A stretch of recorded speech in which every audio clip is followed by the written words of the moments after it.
Oke, terima kasih pemirsa Anda masih menyaksikan Etalase Indonesia, semuanya ada. Wah, kali ini kita sudah kedatangan dokter yang tampan nih, Krisna. Iya, sudah ada di tengah-tengah kita Dokter Hans yang akan menemani kita pada segmen kali ini. Nah, Zulfa, kali ini kita lebih berfokus mengenai kesehatan pada anak nih. Betul banget, karena apalagi berbicara seputar anak ini kan banyak banget ya proses berkembangnya dalam fase-fase kehidupannya nih. Benar. Dan kita akan berbicara seputar kesehatan anak bersama Dokter Hans. Sebelumnya kita sapa dulu, gimana dokter kabarnya hari Dokter ini? Hans. Sangat luar biasa hari ini. Alhamdulillah. Sangat sat dari rumah sakit langsung ke sini ya? Betul. Waduh, luar biasa. Gercep ya. Iya, ini hari ini kita dok akan banyak bahas mengenai tips menjaga kesehatan pada anak. Tapi by the way nih dok, untuk masalah-masalah kesehatan pada anak sendiri, ini dokter bisa jelasin nggak sih kepada pemirsa di rumah kira-kira apa saja sih? Ya biasanya kalau anak yang namanya anak ya, memang pasti masalahnya ada banyak dan cukup cepat juga. Seperti misalnya pasti demam. Iya. Demam itu paling sering muncul baik di fasilitas kesehatan pertama maupun di rumah sakit juga muncul.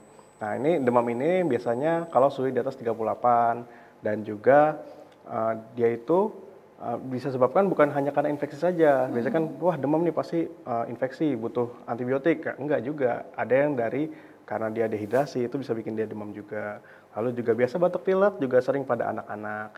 Atau yang paling sering juga diare karena makanannya kurang higienis. Lalu juga kalau pada anak-anak juga ada beberapa anak-anak yang obesitas karena makannya banyak sekali, dan juga ada yang kurang gizi karena makannya cenderung sedikit. Oke, berarti poin ini lebih kepada pola makan juga dan bisa mengakibatkan beberapa penyakit yang tadi dokter sebutkan. Betul. Seperti batuk pilek, terus obesitas juga bisa ya dok ya. Betul. Oke dok, nah tadi kita simpulkan kalau kesehatan pada anak-anak ini bisa diakibatkan dari pola makannya juga yang bisa mengakibatkan tadi obesitas, terus batuk pilek.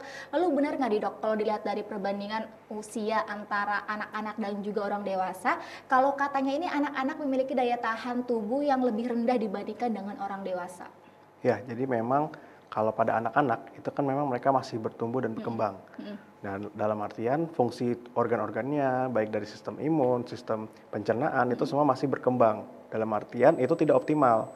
Jadi ya kalau misalnya ada sedikit tidak steril, makan yang tidak steril ataupun gaya hidup yang kurang bagus, itu akan sangat lebih cepat terkena penyakit dibandingkan orang dewasa, karena orang dewasa sistem imunnya itu lebih optimal.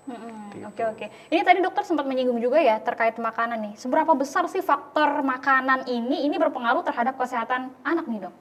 Ya, karena kan memang energi yang kita dapatkan itu semua dari makanan.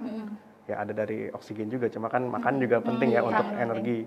Nah, memang kalau pada anak tuh justru lebih sulit karena selain dia itu pencernaannya masih belum terlalu bagus, sistem imunnya juga belum terlalu bagus. Jadi misalnya kalau ada bakteri sedikit aja di situ dan sistem imunnya tidak optimal, ujung-ujungnya kan harus dikeluarkan. Dengan cara apa? Dengan cara muntah, dengan cara diare itu untuk mengeluarkan si bakteri-bakterinya itu karena sistem imunnya belum optimal. Nah, dari situ juga selain dari penyakitnya juga, makanan yang terlalu banyak bisa menyebabkan obesitas, apalagi jika tidak dibarengi dengan aktivitas yang cukup. Lalu juga pada anak-anak tuh sering nggak mau makan sayur, nggak mau makan yang pahit-pahit, ya kan. Nah itu karena nggak mau makan yang bergizi, ujung-ujungnya kan jadi kurang gizi. Jadi mungkin makannya banyak, tapi kok tetap kurus karena emang gizinya kurang. Gitu. Itu dia sih seberapa besar faktor makanan ini berpengaruh terhadap kesehatan pada anak ya. Jadi untuk anak-anak nih harus benar-benar dijaga ya kesehatannya, terutama dari segi pola makannya juga, terus kandungan gizi yang terdapat dalam makanan tersebut. Apalagi untuk anak-anak yang nggak suka sayur, buah, ini ibunya kayaknya harus ekstra banget sih. Karena di usia anak-anak ini masih banyak banget nih pilih-pilih makanan. Dan tadi berbicara seputar makanan nih dok, kadang kita sering banget menemukan kasus di mana orang tua ini lebih protek banget terhadap makanan, kayak nggak boleh makan inilah, makan itulah dengan alasan kesehatan. Nah tapi nih dok, bener nggak kalau larang-larang tersebut justru malah membuat anak lebih rentan terkena penyakit dok? Itu bagaimana dok? Ya, jadi memang ada teori di tahun 1980-an, saya belum lahir kayaknya. Saya juga sama belum lahir. Itu dijelaskan mengenai teori hygiene hipotesis, di mana dari anak-anak yang dilindungi oleh orang tuanya sedemikian rupa sehingga makan makanan yang steril, rumah tuh dijaga kebersihan, nggak boleh hujan-hujanan, terus semua pokoknya semua harus steril lah gitu. Nah itu memang memiliki kerentanan lebih tinggi dan dibantu oleh penelitian-penelitian selanjutnya dan mendukung kalau ternyata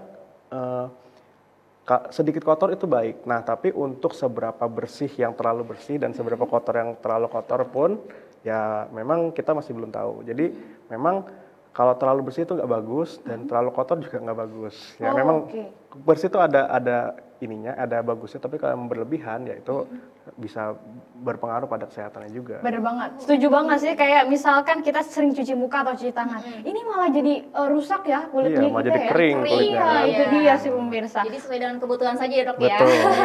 Oke, tapi ini kita bahas mengenai anak lagi. Apakah penting dok untuk anak ini melakukan medical check up atau MCU dok?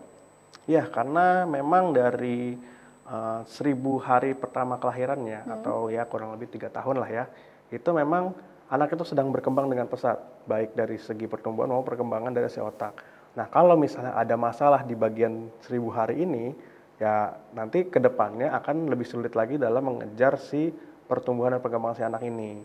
Dan jadi penting untuk kita ngecek dulu nih kira-kira anak kita tuh sesuai nggak masa pertumbuhannya dengan orang-orang pada anak-anak pada normalnya. Lalu juga dilihat apakah dia umur berapa udah bisa berjalan, apa udah bisa ngomong, atau dilihat juga dari segi nutrisinya, apakah berat badannya berlebih atau berat badannya lebih kurang.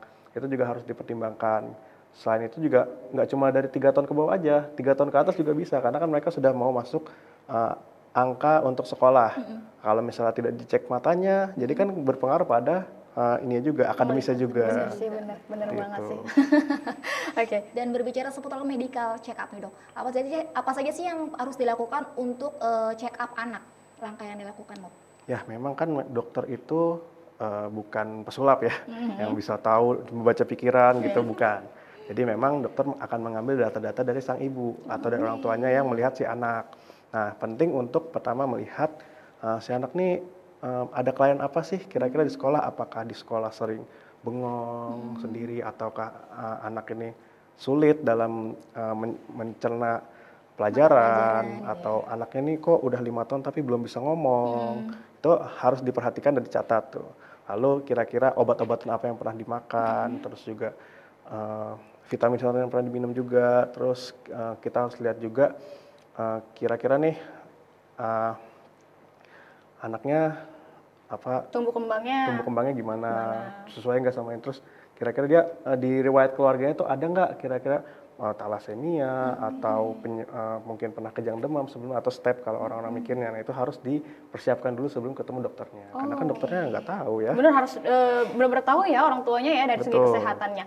Namun untuk melakukan cek kesehatan ini para orang tua ini harus kemana nih dok? Apakah ke puskesmas kah atau rumah sakit atau bahkan di rumah sakit Anissa juga tersedia?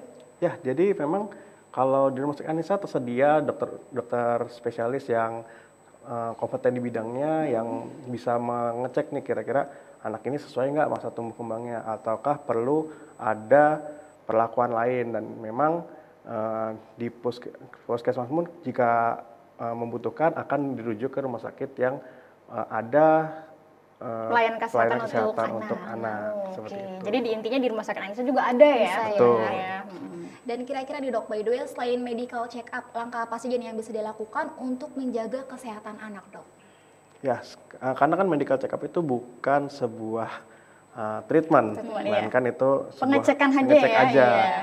Nah, jadi selain sehabis kita check up, kita juga harus memodifikasi gaya hidup anak. Jadi yang pertama, oke, kita berikan lingkungan yang steril pada anak, tapi kalau misalnya anak mau main ya kita bebaskan gitu. Lalu juga kita harus perhatikan makannya, apakah itu berlebih atau kurang.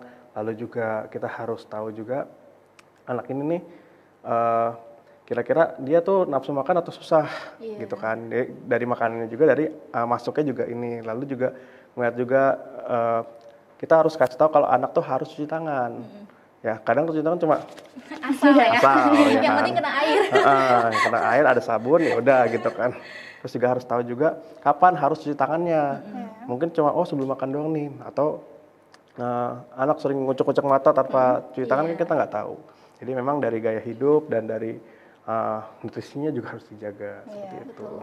Karena kembali lagi pola asuh orang tua ini menjadi suatu kunci utama ya dok ya. Betul. Oke, mungkin sedikit tips ini terakhir untuk para pemirsa di rumah dari dokter, bagaimana cara menjaga kesehatan anak, terus agar si anak ini bisa melakukan hal-hal baik seperti yang tadi, cara mencuci tangan, terus juga mengatur pola makannya dengan baik. Silahkan dokter. Ya, jadi memang untuk merawat anak itu kan bukan hal yang mudah. Memang banyak yang harus dipertimbangkan.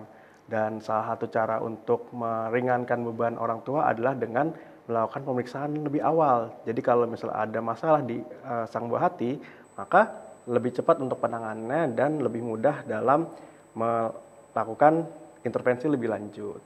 Ya, jadi memang untuk merawat seorang anak itu bukan pekerjaan yang mudah.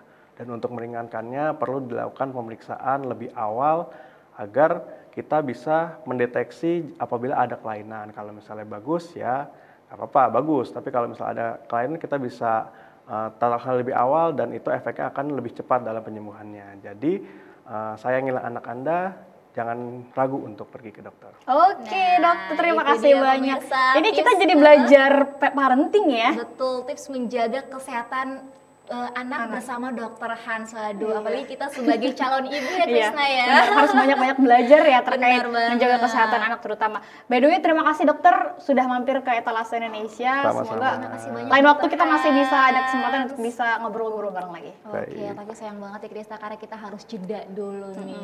Nanti pemirsa setelah jeda berikut ini kita akan kembali lagi jadi tetap di Etalase Indonesia. Dokter, terima kasih ya. Yes.